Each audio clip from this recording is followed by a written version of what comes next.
Il est souvent dit qu'il y a 4 maillons dans une chaîne audio. La source, tout d'abord, lecteur ou platine. Ensuite, l'amplificateur, nécessaire pour donner l'énergie à la source pour pouvoir être écouté sur des enceintes acoustiques. Ensuite, il y a la connexion par câble et de plus en plus par Bluetooth.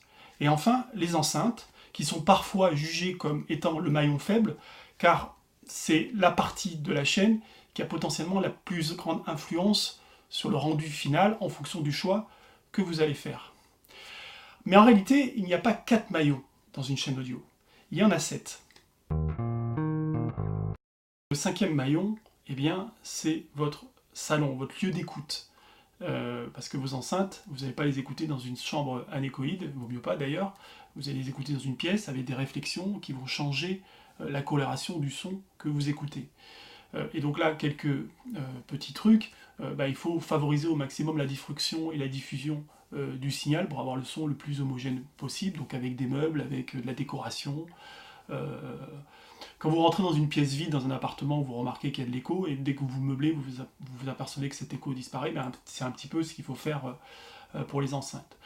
Vous noterez quand même que lorsque on rapproche l'enceinte d'un mur, ou d'un angle, ou d'un coin, vous allez renforcer les basses fréquences. Alors, ça peut être un problème, et donc il ne faut pas hésiter à les éloigner si vous trouvez qu'il y a trop de graves.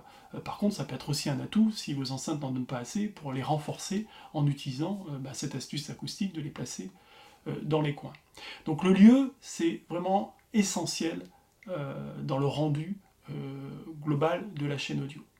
Le 6e maillon, eh bien, c'est vous, parce que vous avez votre propre audition, vous avez vos propres ressentis, vos propres goûts, et donc quand vous allez écouter une paire d'enceintes par exemple à 300 €, il est tout à fait possible que vous la trouviez meilleure qu'une paire d'enceintes 10 fois plus chère. Il n'y a aucun snobisme ou incompétence là-dedans, vous êtes tout simplement un être humain. Le 7e maillon, il est essentiel également.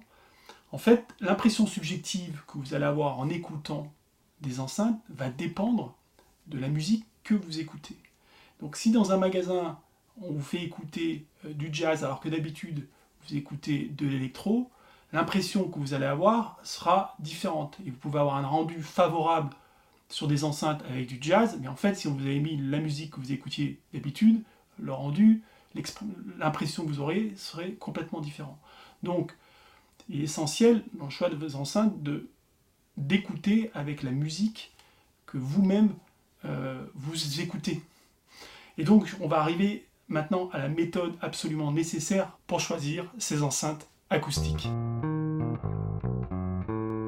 Faites-vous confiance. Alors certes, vous ne pouvez pas amener le salon dans lequel vont être placées vos enceintes. Par contre, vous pouvez tout à fait amener au magasin où vous allez acheter vos enceintes la musique que vous écoutez. Et c'est essentiel pour vous rendre compte de l'impression subjective que vous allez avoir avec ces enceintes. Donc la méthode absolument nécessaire, c'est celle-là. Amenez la musique que vous écoutez lorsque vous allez choisir des enceintes. Et vous serez peut-être surpris de constater que ce n'est pas forcément les enceintes les plus chères qui vous correspondent le mieux.